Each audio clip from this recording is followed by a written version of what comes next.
So yun mga ka-chillax, so nandito na naman tayo sa Auto Hub dito sa BGC.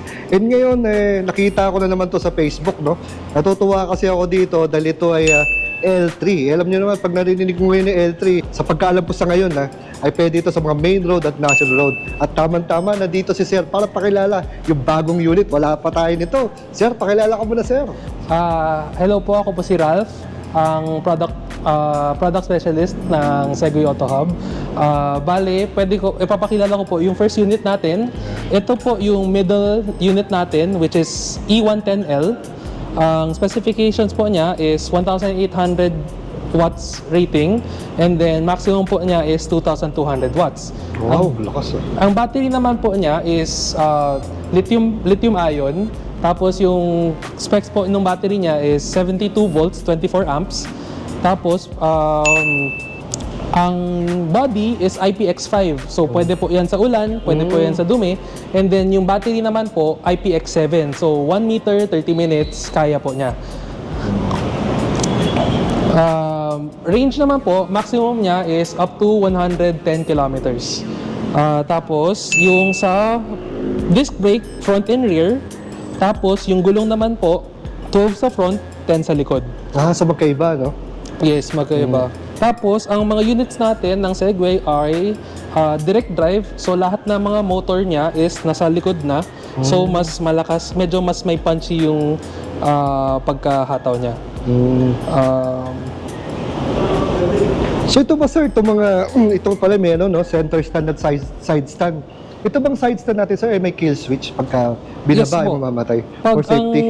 Ang ano naman po niya, ang side stand niya po, pag naka-flip, automatic siya nagpa-park mode. So pag naka-park mode siya, hindi siya mag-aandar. Nice. So bale, pag naka-disengage naman po ang park mode, meron naman po siyang seat sensor. So kailangan may nadidetect po na nakaupo bago may mag-aandar. Ang galing Bale, pwede po natin i-on. So bale, yan po yung LED screen niya. Ganda, linis. Ang maganda po sa mga Segway units natin, pag binuksan po natin yung compartment, wala dyan yung battery. Ang compartment po niya is luwag, malaking compartment na naman po siya. Kasya ng isang helmet. Isang helmet, no? Full face, Sir? Full face.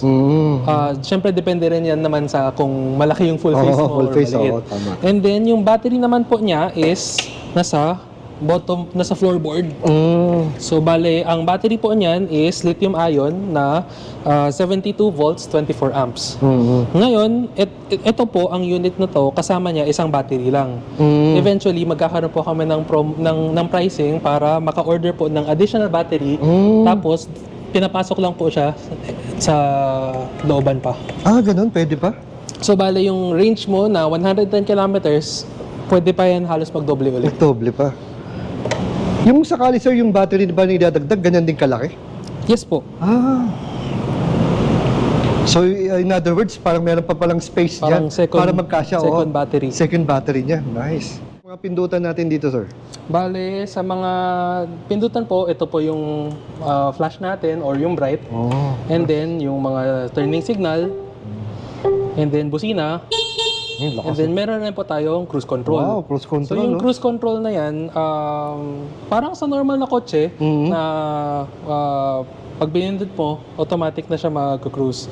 So ngayon, ito po yung mode switch niya. And then yung light switch, hazard, and then yung pang engage and disengage ng park.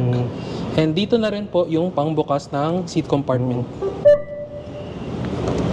Sir, ano ulit yung, Sir, pinapaliwanag mo kanina, kailangan may nakaupo?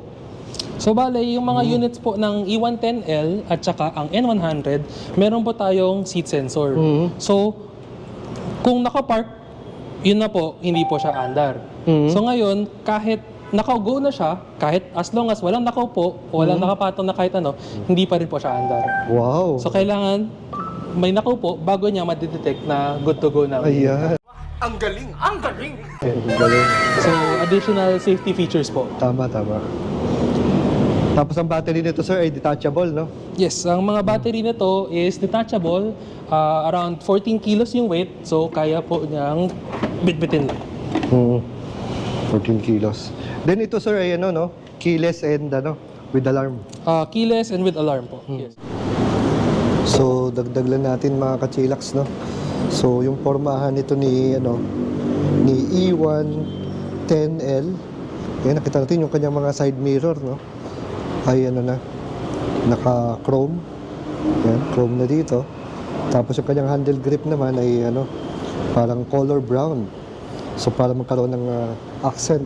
So, ganun din ang kanyang saddle, napakalapad. At yung kanyang pinaka-rear bar dito sa likod, panghawakan ay solid steel, kapal, oh. Then, meron tayong angkasan dito. Ayan. Then, ito yung pinaka, emblem, logo ng Segway. Then, dito sa kanyang ilalim, makikita mo meron din siyang reflector. Kasi sinabi ni Sir, meron siyang naka-disc brake. So, punta rin kayo sa page ng Segway para kung meron mga hindi nasabi, kumpleto doon. And syempre, kita nyo naman yung forma ni Segway, di ba? Napaka-premium, classy at elegant na mga L3E motorcycle. Sa likod pa lang, ganda, oh. Ayan, kita nyo sa rear fender niya. Ayan. So, ito yung formahan niya. So, mahaba at medyo malapad ang kanyang rear fender na mayroong kasamang reflector dito. So, ito yung kanyang shocks sa likod. Ayan, no? Ayan. So, ito ating Segway E110L.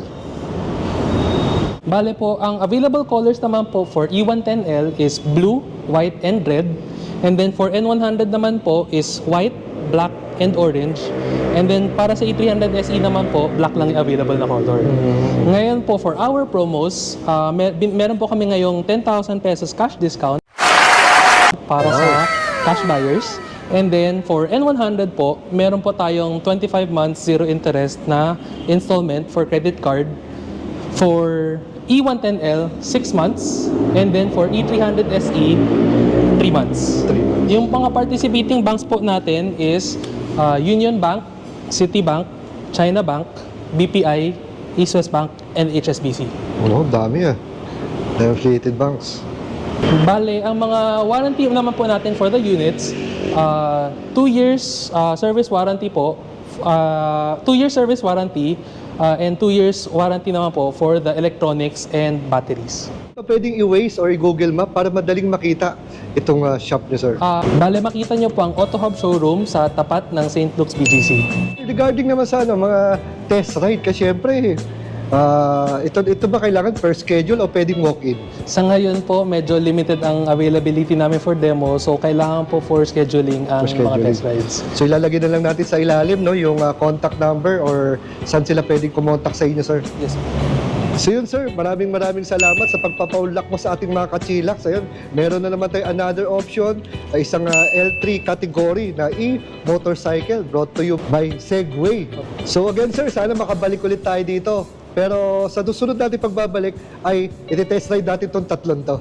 Yan, kasi medyo ginabi na ako dito. Buti na lang, pinayakan tayo ni sir na may vlog itong tatlong unit nila. Again, sir, thank you very much, Sige sir. po, sir. Thank you.